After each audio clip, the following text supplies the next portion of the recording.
We're going to bring in the money that we've always wanted to bring in. The figure I put for myself was $500,000, but it was going to be in the six figures. And there's no two ways about that. And this is going to be the year that we beat all those records that we had before.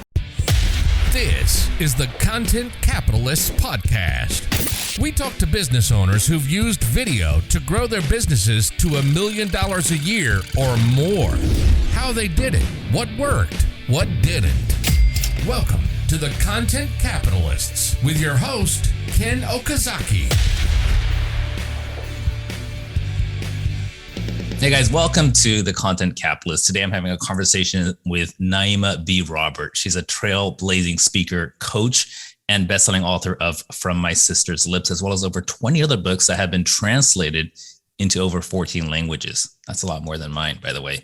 She is a recipient of several literary awards and is respected author of diverse fiction. She was the founder of Sisters Magazine and editor-in-chief for 10 years, touching the lives of thousands of readers and launching the careers of dozens of writers. As a high-level book coach, she uses her training and experience to help women all over the world share their story, message, or knowledge in a book and create a lasting legacy.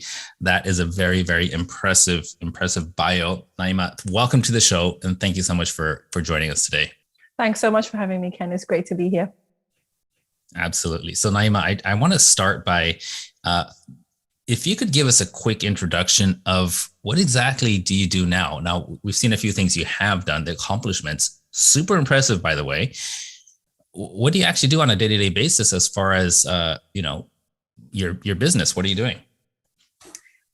I would say that my business at the moment, the main thrust of my business is coaching people who want to write a book. So book coaching in essence. We coach nonfiction, basically anybody who has a message, a story or knowledge that they want to share in a nonfiction book. We have a program for that. And we also have a fantastic program for children's book authors. And we teach them how to do it. Then we coach them through the process. And then we show them, how to go from a manuscript to, a published book and how to launch that, etc. So we've very much niched down to people who want to get their message out in a book. And the niche that we've chosen as well is sort of the one that reflects the majority of my contacts and my people, which is Muslim women. So with that, we've got a crazy goal to help create 222 Muslim authors, Muslim women authors specifically, by the end of the year. So we're working really hard every day to make that happen, basically. That's the main thing that I do. I do a ton of other stuff. Podcasts, videos, I'm a TV presenter, I do all sorts of other things, but that is the business side of it. That's the main thrust. Now, would you say that, there's, just to kind of put it into an envelope that people can get a handle on, would you sum it up as you're a coach? Would that sum it up? Yeah. Or is, okay, yeah. Great. Yeah, now, just a second earlier, for those of you who might be listening to the audio and can't see the video, she mentioned she's helping Muslim authors, and she's in front of me right now, and she's got a very typical Muslim conservative type of head. What do you call it? Head a dress? Niqab. Niqab. I'm so sorry, I didn't know the name. And the niqab, the face veil. That was fine. The face veil. That's right. Yeah. So you're gonna probably not see so many coaches, actually displaying their, their beliefs in such a prominent way like this, and especially on video. So I just wanted you to get a picture of who I'm speaking with here.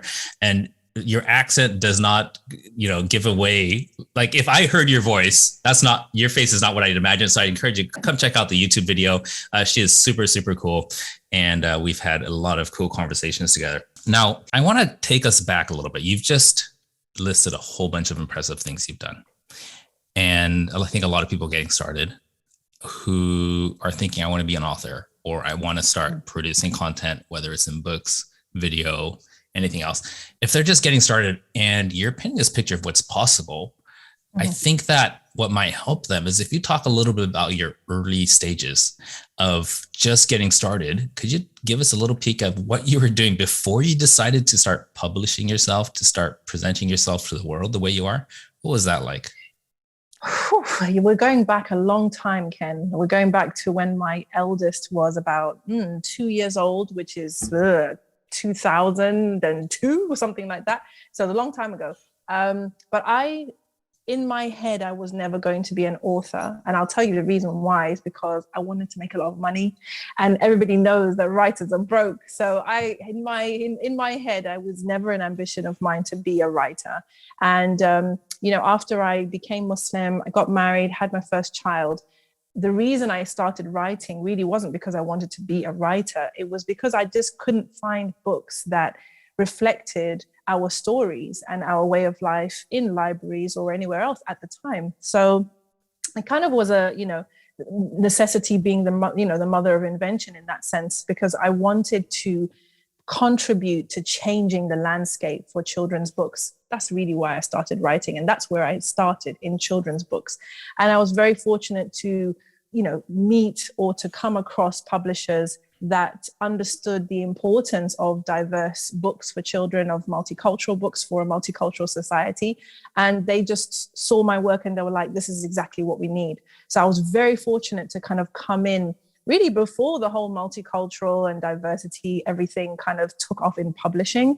My publishers were very forward thinking in that sense. And that's really where I got my start. But just for the benefit of the listeners and the viewers, what I say to my clients and what I would say to anybody listening is play to your own unique strengths. A lot of people who want to write feel that they have to be somebody else and they have to be whoever they think writers are. But I was able to, for some reason, dig deep into who I was at the time and the things that I valued, the things that I considered important, and express those in a way that was, that made sense in a children's book and in the children's book industry. And that ability of mine and my clients and colleagues to dig deep into their own identity, their own unique experiences and perspectives has allowed them to differentiate themselves from other authors out there, of which there are probably millions, right? So anybody who's looking to get started, I always say, start by recognizing what it is that you bring to the table that is unique, that is, a fresh perspective. And we all have one, right? We all have a fresh perspective. It doesn't matter. It's not to do with race or religion or anything like that. It's just that we are all unique individuals, right? So we all have a unique take on something. We all have a unique perspective on something. And if you can plug into that uniqueness and express that and be brave enough to express that in your written expression, in your work, in the topics you decide to discuss, you will find your niche, because your people will know who you are and they will recognize themselves in you. And so that's what I would say to everybody who's kind of just starting out. Like, don't be afraid to dig deep and really share from that authentic part of you. That's what makes you unique, and that's what makes you stand out at the end of the day. Yeah, I love it. Now, here's the thing. And if some listeners are hearing this message, be unique, and really put that out there, they've probably heard it, 1 to maybe 10, 20 times before, right? So I'm thinking to myself, okay, can you give an example for you? What was the unique point you put out? And also, I know you help a lot of people publish their books. A couple examples of people who found their uniqueness and what was that uniqueness. And that might help people put more, get a grip on it and find something relatable for them. In my case, when I came onto the scene, if you like, there really was very little, what we call now diverse fiction or diverse literature around. And I had a keen interest in telling stories from the Muslim community, from the Muslim perspective. So in the course of writing for children, I ended up doing a lot of multicultural books where the book would explore different cultures. So for example, one of my books is Welcome to the World, Baby. And in that book, there's a really lovely story that explores, or that allows the children in the story to explore all the different ways that children are welcomed in different cultures, right? So obviously, not all of those cultures are my cultures, but I was able to, maybe because of my kind of third culture, positioning, I was able to, to connect with these other cultures, do the research, and then, write these stories. Similarly, with my young adult novels, most of my protagonists are Muslim. but from different backgrounds. So I have Asians, Somali, there's a Jamaican, one is set in South London, it's set in the Black British community. And then I have one that's set in Zimbabwe, which is where I grew up. But I think for me specifically, because my father is white, my mother's Black, my father's people are Scottish, my mother's people are South African, and we met in South Africa, but then they left due to apartheid and went to Leeds, where I was born, and then took us to Ethiopia, where we spent a portion of our childhood, and then took us to Zimbabwe, where we grew up. And then I went back to England for university, married a Ghanaian, became Muslim. For me, my perspective is uniquely fluid when it comes to culture. And I find it very easy to connect with and articulate different cultures that are not my own.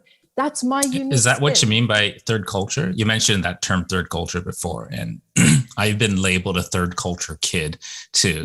What does that mean to you?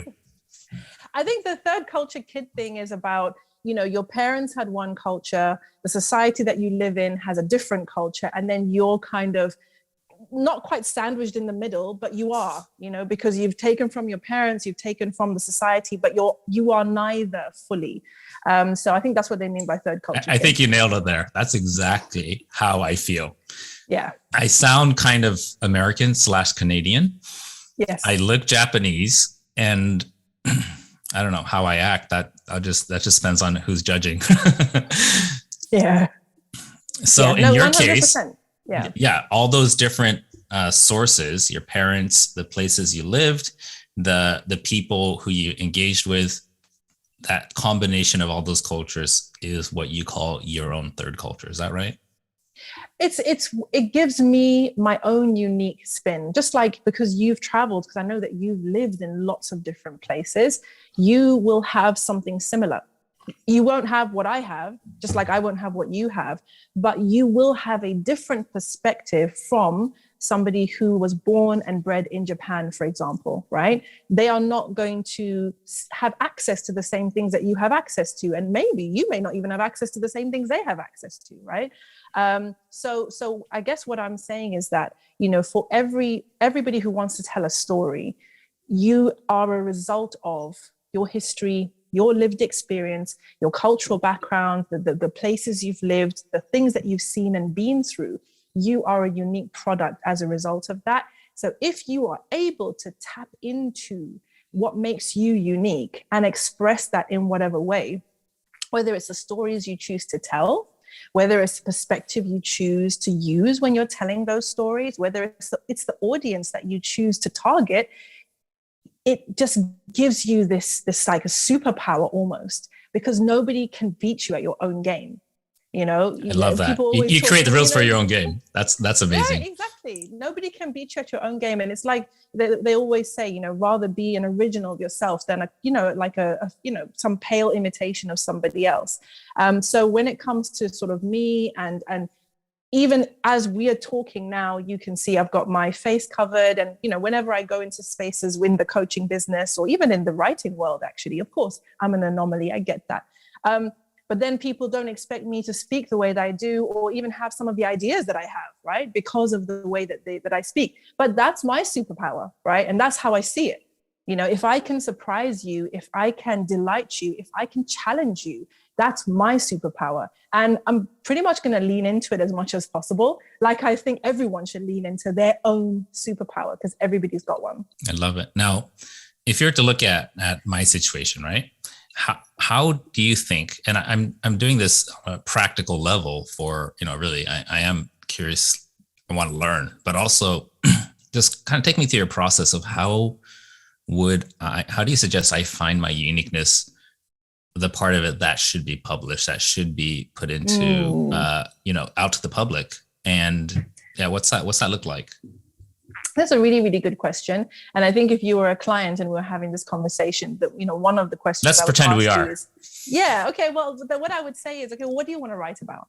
And you probably have lots of different things that you want to write about, which is really, really cool. And then I'll ask you, who are you writing for and why?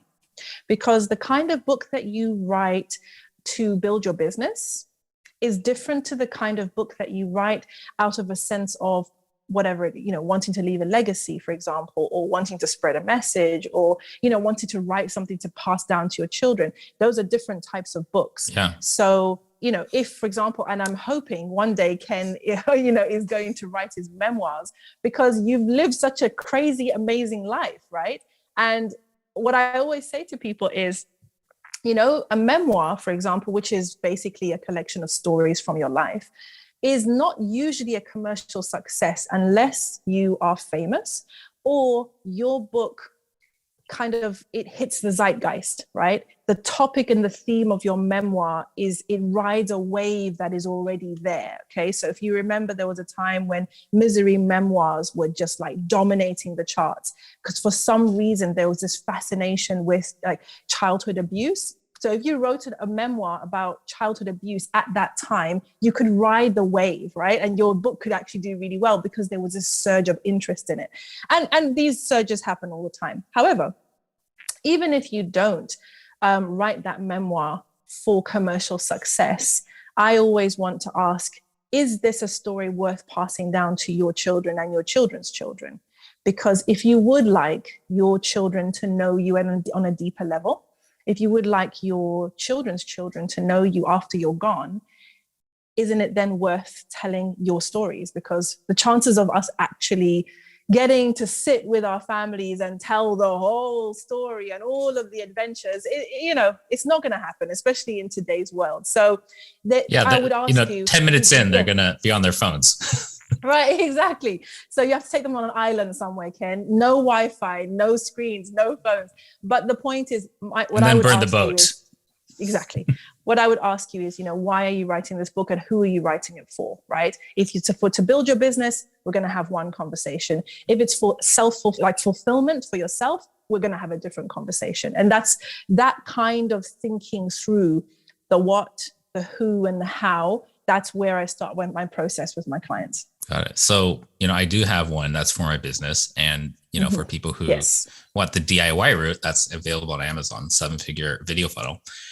And I think that I'd be a millionaire if I was, if I was paid every time someone said you should write a book about your life.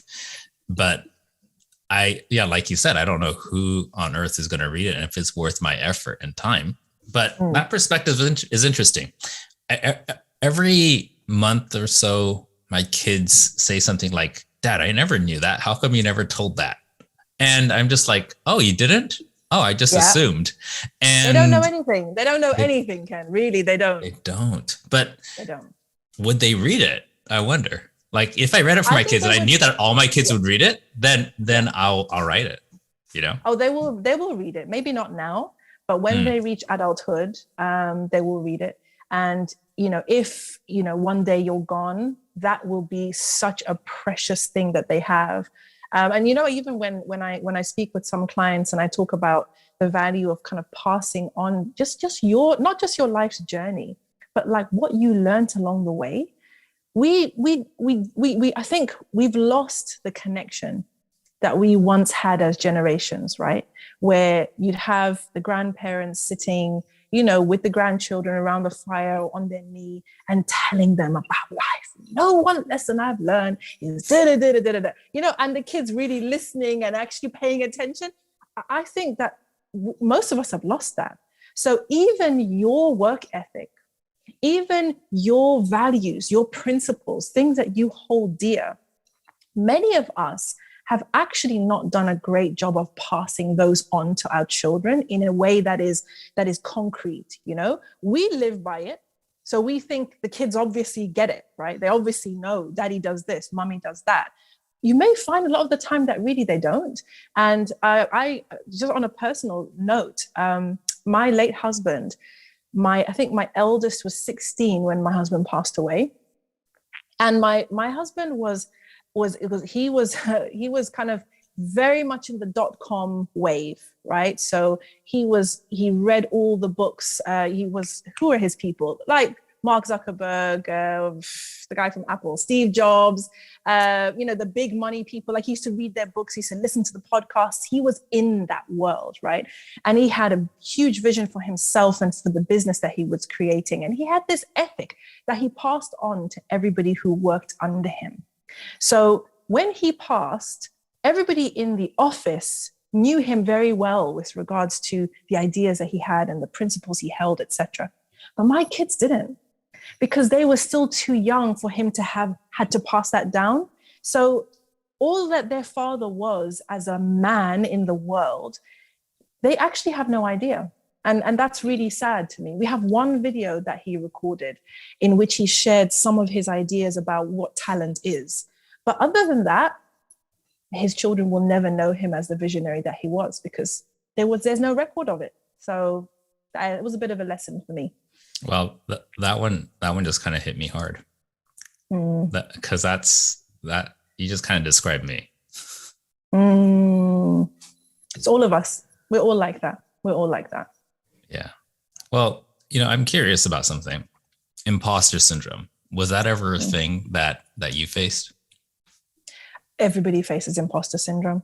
Everyone, even people who say they don't, everybody does. Just some people are better at stilling that voice and quieting that voice, and other people just don't have a handle on it and they allow the voice to get louder and louder and louder. But, I think if you're ever in a situation where you are trying to do more, trying to do better, trying to do bigger, there's always going to be that scared part of you that wants you to just stay small and stay in your comfort zone and stay where it's safe, right? It's what Seth Godin talks about, the lizard brain.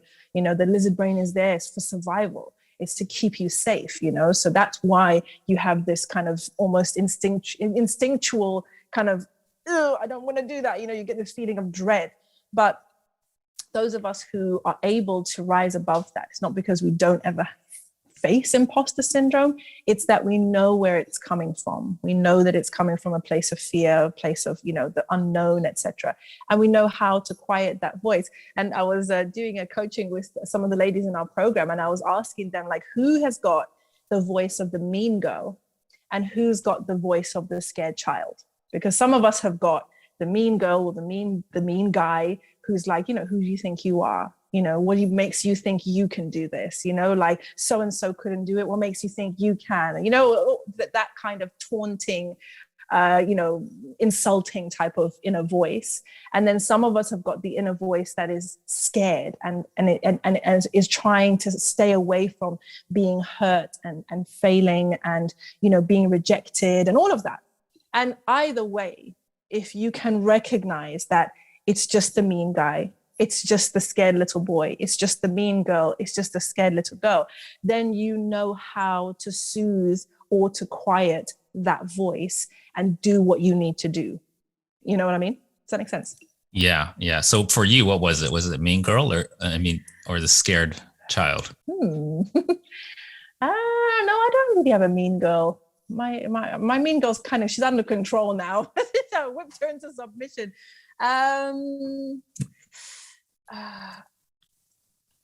Or you became the meaner girl for the mean girl voice and put her in place.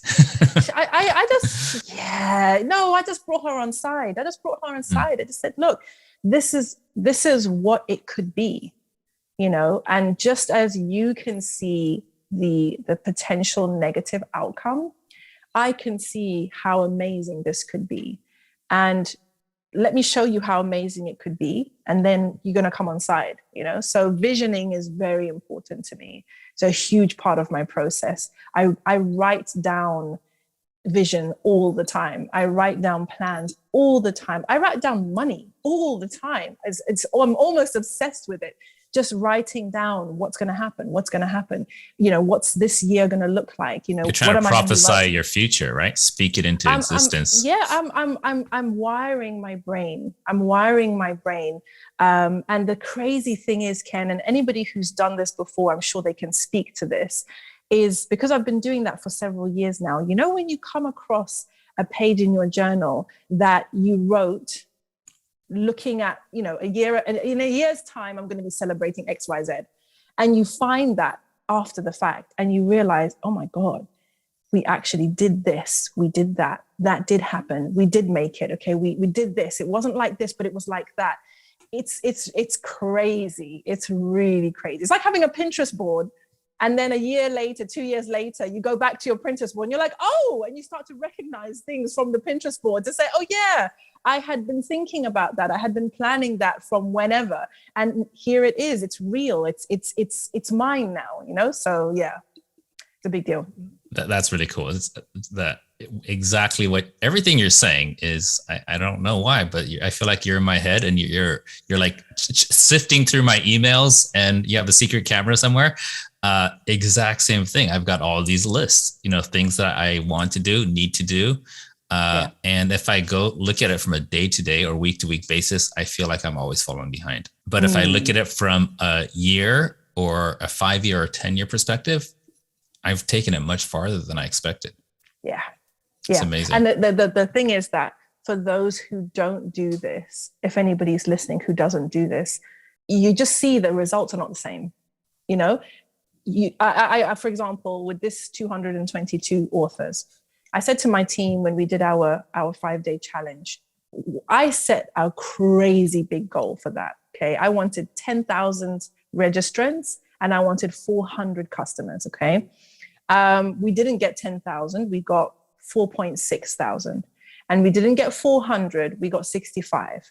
But 65 clients for us was more than we've ever served since we began the program. So actually for my team, because when my team heard 400, they were like, are you on crack right now? Like, seriously, this is ridiculous. And I said to them, you know why? I want to scare you with the big numbers so that if we come up to half of that, you'll be like, easy work. You know, if we come up to a quarter, a tenth of it, you're going to be like, oh, this is cool. We can handle this. No problem, you know?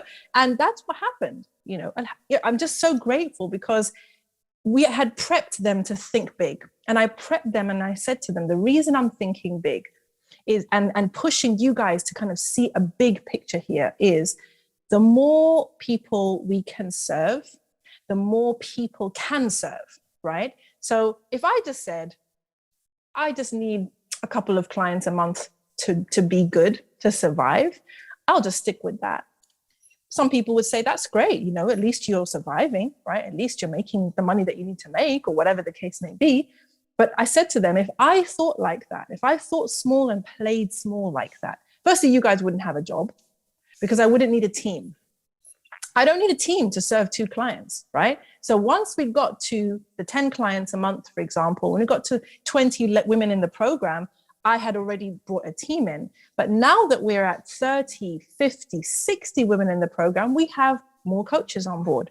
We've hired more help. You know, we've spent more on advertising. We are doing bigger things, and that's a win for everyone. So, you know, when you're able to kind of do that big picture thinking and that, you know, that sort of just imagining, just future pacing, it just propels you forward in a way that if you don't ever think about the future, if you don't ever set targets, I don't know how people live without setting goals and targets, but then that's me. So I think some people have different motivations, but I'm very forward motivated. I'm very towards motivated. I go towards things, and I know some people are, you know, away from, but yeah, it works for me. And I don't really know how people manage to achieve big things if they are not kind of, you know, playing the tape in their minds all the time. I love that. Love that. Now, you just brought up a couple interesting things, and I was going to try to figure out a clever way to segue into it, but you did that for me. Let's talk about the before and after. And when I say before and after, let's say 1 year ago and now in your business, what magnitude of growth have you seen? Now, if you're comfortable sharing numbers as far as cash, that's fine. If you're not, just give us some perspective on like 2x or 3x. Now, for the listeners, I don't know if I mentioned it earlier, but Naima is a client that came on a few months ago with us, and she just keeps sending me these texts, you know, and to my team, these texts like, oh my God, this is on fire, and we're producing her video content for her. But I know that there was a big shift that started happening even before she approached us, and it continued with us. Could you tell us about the contrast, let's just say 12 months ago to now?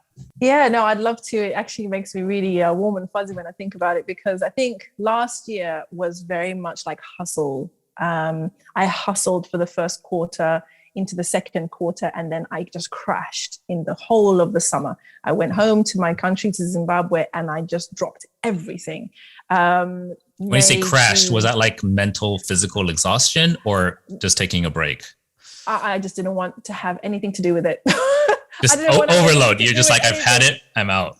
Yeah, I was. So out. what caused that? And I'm just going to press a little bit further, because I think a lot of entrepreneurs are going to face this at some point. Yeah. What was the trigger, and why did you go to your home country? What was that? I think there was a lot going on. It wasn't really the business. The business was doing okay. I think we were about 5 new clients a month. And, the ladies were doing well, fine. But then I decided to leave the UK, right? So I packed up all my kids, we sold the house, and we left in May. And when I went to Zimbabwe, where I was going to go and see my dad, I had firstly thought that I was going to continue with our coaching calls and I was going to continue with the business as normal. But then the internet and the electricity issue was so severe that I was like, you know what, I can't do this. And also, I don't want to do this. I just want to chill. I just want to drink coffee with my dad in the garden and watch the birds. That's what I want to do. So I literally just downed tools for pretty much the whole of the summer. And when I came back, we had to pick up a lot of pieces because I hadn't set the business up in a way that would allow me to step away. I was the only one doing the weekly calls. I was the only one doing sales. It wasn't set up to enable me to take time off. And I made a decision after that summer that this is never going to happen again. I must have a business that I'm able to step out of. I need that space, and so many coaches over the years have said, this is your business. You get to set it up how you want. If you don't want to work 50-hour weeks, don't do it. If you want to, if you don't want to be taking sales calls every single day, don't do it. If you don't want to be taking, like group sessions every single day, don't do it. Set the business up in a way that fuels you and gives you the life that you want. Because that's why we went into business for ourselves in the first place. So we could create the life that we want and we wouldn't be on someone else's clock. So I hope that answers your question about the burnout. It did. I was so done. And then I came back and I was like, so let me tell you what happened. I went to the house that I grew up in. And my dad said to me, I need to downsize. I need to downsize. My whole lifestyle right now, I can't cope with this. And I need to downsize. And just one thing led to another. And I made him an offer on the house. And I didn't have the money. I didn't have the money to pay for it, but I had a vision for the house. And I had a vision for a new life that I could make there with my children. So I made him an offer on the house. I spoke to my siblings about it. They were cool. So when I came back, I was like, I need to raise some serious cash. So that was the mindset that I came back with. I need to raise some serious cash. And I want to retire. Like, I don't want to be eking out a living for the next 5-10 years. At the moment, I'm a single mother I have 5 children. 2 have left home already, and the 3 are with me. My third one is 16, so he's got 2 more years before he goes to university. My youngest is 10. So I've been, since her father passed away, I've been working, and he passed away when she was 3. So she's had a working mom, and none of my kids had that, because when they were young, I was a full-time mom and I used to write on the side. So I just said, look, none of this is worth me giving up my child's childhood for, right? Let me give myself a year to crush this. And that was when I decided to join the program that we're both a part of. And I just said, right, I'm investing in myself. I'm investing in my team. I'm investing in our process and our systems. And this is going to be the year that we beat all those records that we had before.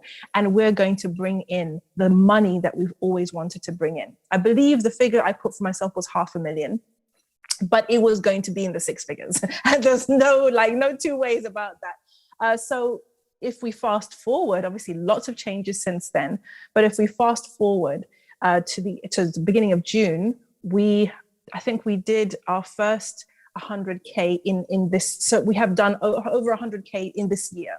And for us, that's massive. We've never brought in that kind of revenue before. And I now know it's doable. So I know that the next launch that we have, it's going to be a 6-figure launch. This one was 80K. The next one is going to be over 100K for sure. But every time you're upgrading, aren't you? You're upgrading your thinking, you're upgrading what's possible, you're upgrading your team, you're upgrading your system, you're upgrading your teaching. And now I'm upgrading my video with you. So, it's a very, very exciting journey.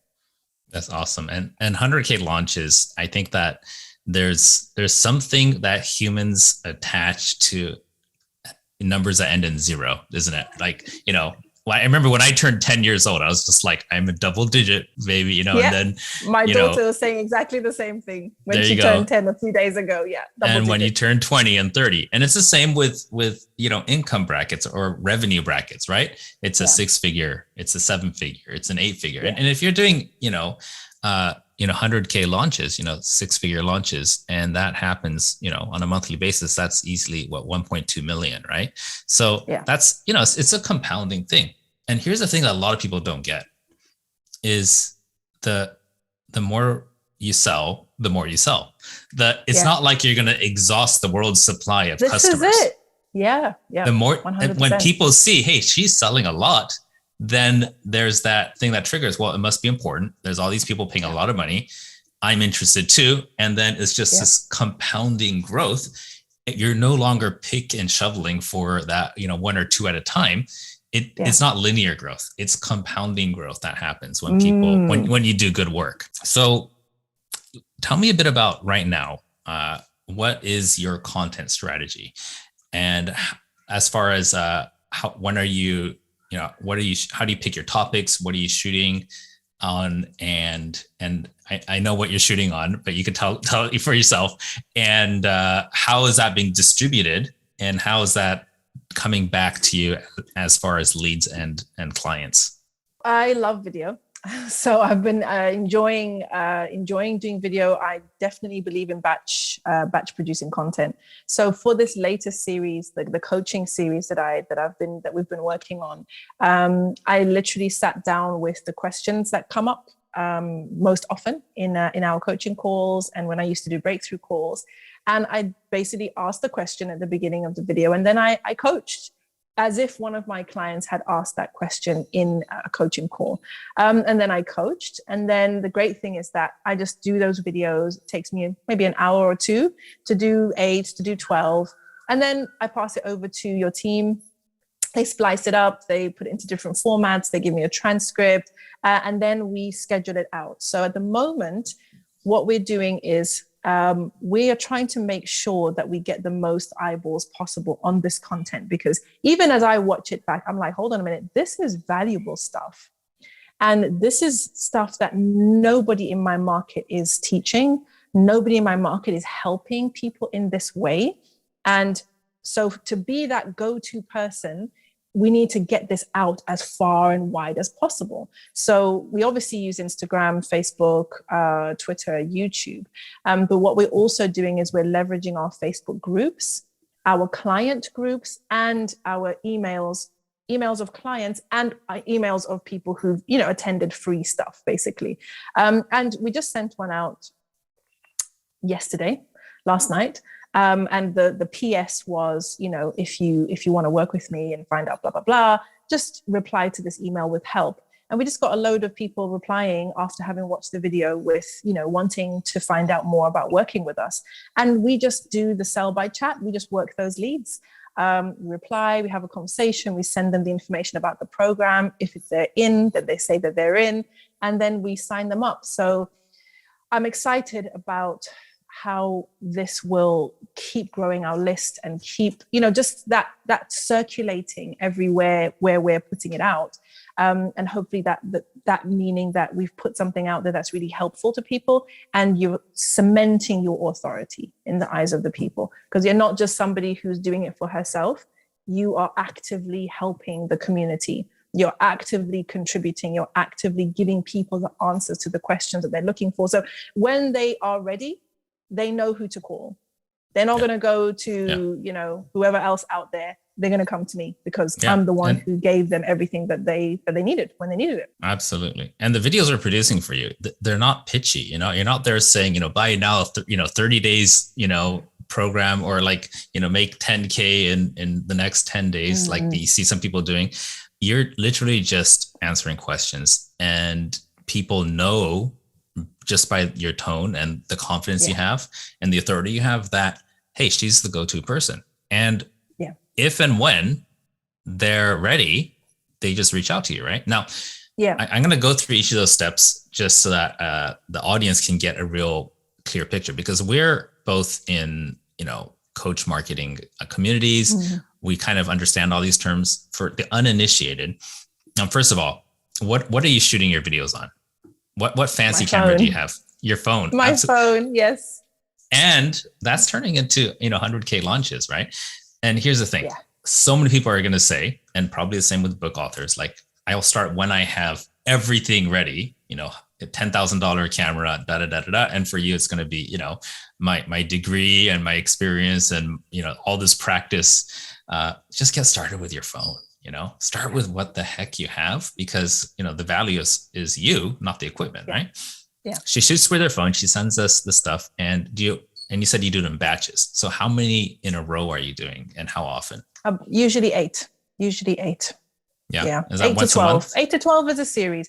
8 to 12 is a series for me. So we did a series before, which was, I can't even remember now what I was talking about in that series. But that was a series. And then we've got this coaching series. And then there's the children's book series that's coming up that is going to funnel into our children's book challenge in September. So once a month is cool. I like to do it when I have the vision for what the next 3 months is going to look like.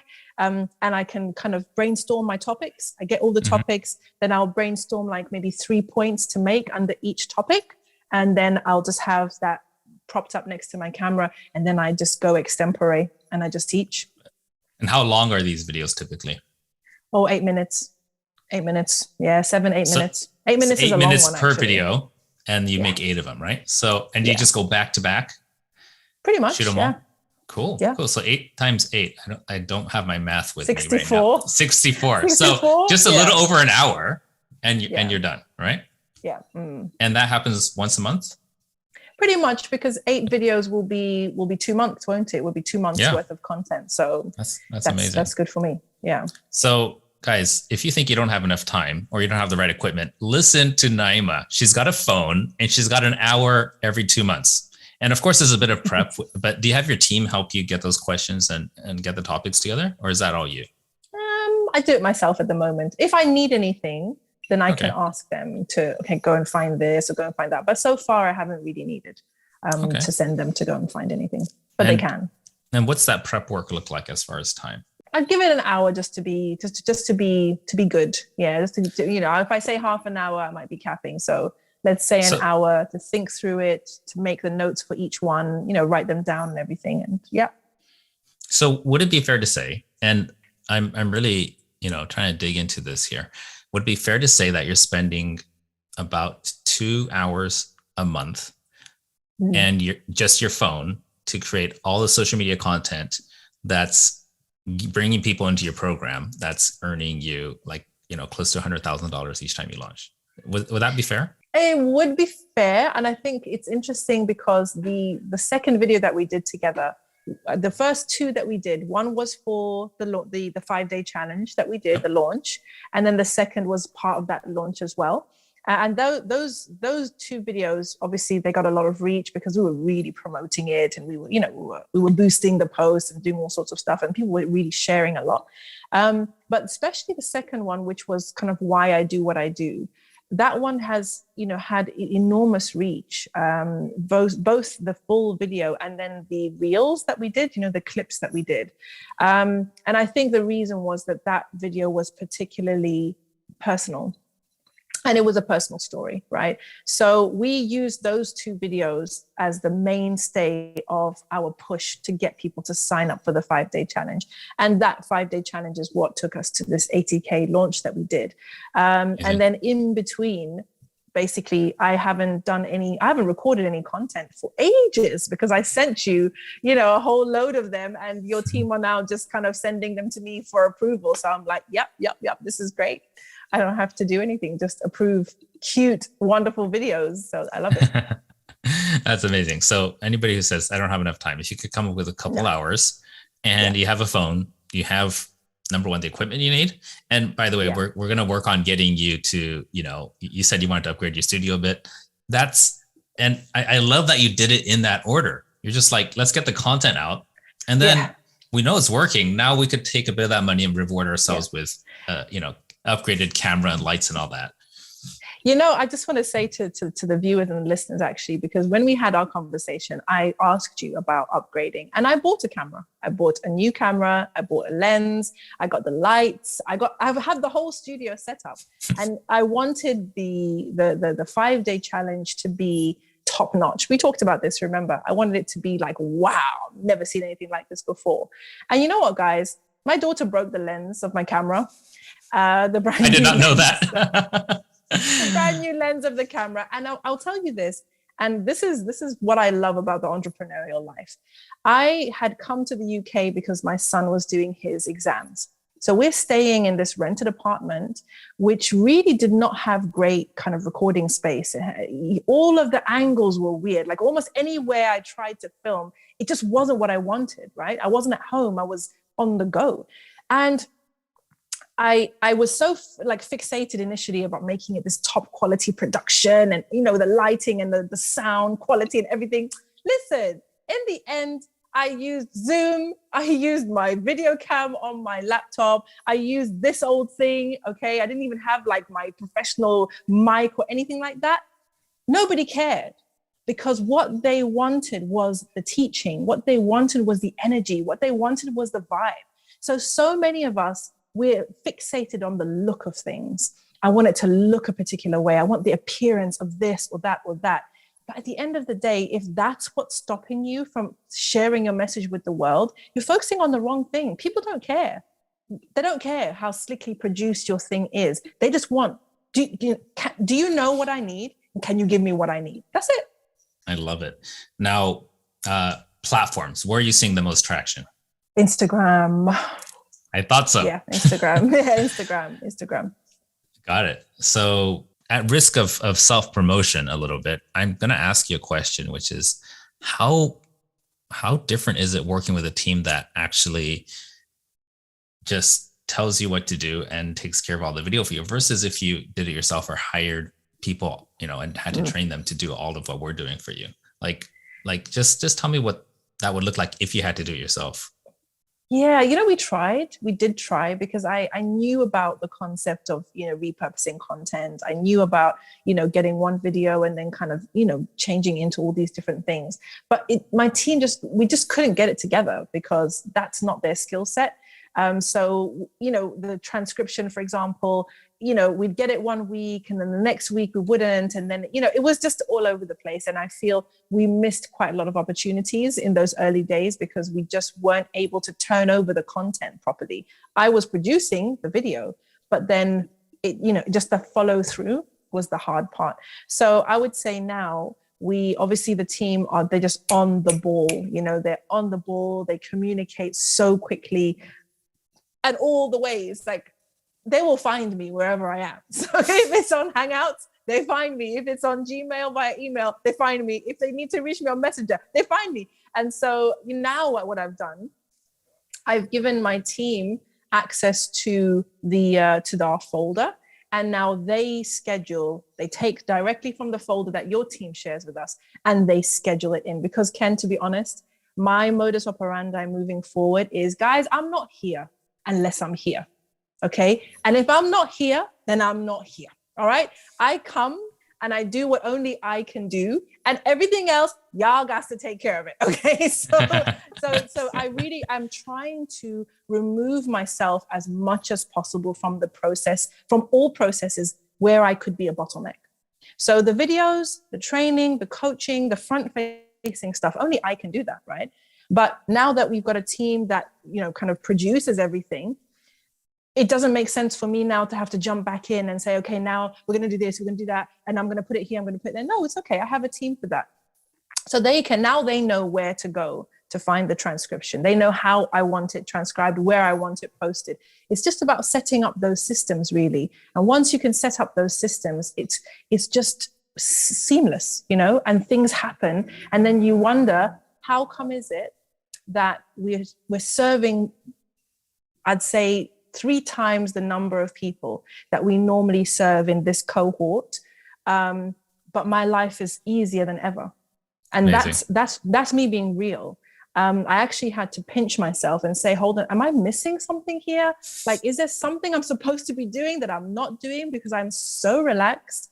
I'm not rushing from, I don't look at my calendar and see, oh God, I've got so many things. It's not like that. And for me, that is gold. I love to look in my phone calendar and see nothing there. No appointments, no calls, coaching calls are being taken by other coaches. Things are being taken care of without me. I love it. I'm sorry. This is coffee with your dad over Zoom, right? Exactly. He's waiting for me to come back. There you go. We got to wrap this up soon. I want to respect your time, but a couple last questions. Number one, who do you think, or what kind of business do you think should be, instead of editing all the videos themselves, should be working with a professional team? Like, at what stage do you think that's appropriate? At what stage? Okay. So that's a different question. At what stage I feel you need to make sure that you're getting clients. If you're not getting clients, then investing in a team like yours to do the video, you're gonna feed it. Basically, let's put it that way. You're gonna feed it. I know that we get clients from Instagram, for example. I know that because we've had clients from Instagram. We've got so many clients from Instagram. So I know that we know how to communicate with people through video and online to be able to turn them into clients. So if you don't have a client magnet, a client producing process, then you're not ready for investing on that level. But if you have a way of converting viewers and people engaging with your content, if you have a way of communicating with them to actually get them into your funnel and get them into your process and having a conversation, a sales conversation with them, then it makes sense for you to have more video, and better video easier than you scrambling to do it yourself. Because as for me, I can't do video editing. So if I make a video, that's how it's going out. Exactly how I shot it on my phone. Maybe I'll put a filter on it. Okay. Other than that, I ain't doing nothing. And everybody knows that about me. Like, some people will mess about and they'll trim from here and then trim from there. I can't be bothered with that kind of thing. I just want to shoot and done. That's why I didn't use a camera all this time, because it's just much more fiddly. If I use my phone, immediately I could just upload it from my phone and I love it. But now it's easy to just, once you've taken that time to upload all your videos to the portal on you guys' end, then the team just start working on it and they're just humming away in the background. It's great. Perfect.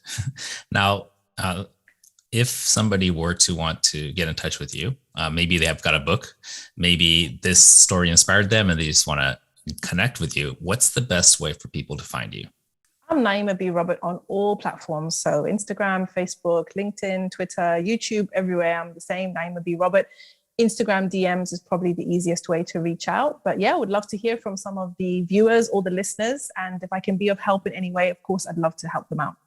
All right. And just to help you guys out, if you're listening, that's N-A with an apostrophe and then I-M-A. That's Naima B. Robert. Now, I always close this off with, if there was 2 lessons you learned about content creation, what would that be? What can you share? Big picture, or it could be anything. What should the listeners be thinking about if they're just getting started or they're trying to scale up their business? Don't be afraid to serve. Don't be afraid to serve, and don't be afraid to serve as yourself. A lot of people feel like if they serve in whatever capacity, whether it's video, whether it's sales calls, whatever the case may be, they feel like they're giving something away that they won't be able to get back. But that building of trust that happens when you serve people from a place of love and they feel a genuineness from you.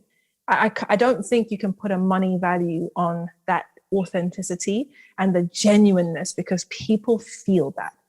I remember when we had this 5-day challenge, this is one of the comments that kept coming back again and again. We can feel that you're genuine, that you really care, that you're passionate about this, that you really want to help us, that what you're saying is not just sales talk. It's not just buzzwords. This is something deeper. So I think not being afraid to serve, because whatever it is that you have, you have abundant reserves of it, right? And not being afraid to serve as yourself. So if you're an introvert, serve as an introvert. If you're an extrovert, serve as an extrovert. You know, if you have a particular audience that you absolutely love, that you want to be a hero to, serve that audience, and don't be afraid of, you know, kind of putting other people off or anything like that. Be yourself, because that is the uniqueness that you bring to the table that nobody else can take away from you. Nobody can beat you at your own game. Said this already. Love it. Thank you so much for that, guys. Make sure you check out her videos on Instagram, connect with her on whatever platform works for you. Naima, I really appreciate this time we had together. And I don't know about the audience, but one person, myself, for sure, has learned a lot just from having this conversation. Thank you so much. I'm sure we'll be seeing more of each other because you're my client. But other than that, guys, I can't express this more. She is such a wonderful and cool person to hang out with. If you get the opportunity to join one of her programs, I highly encourage it. That's it for now.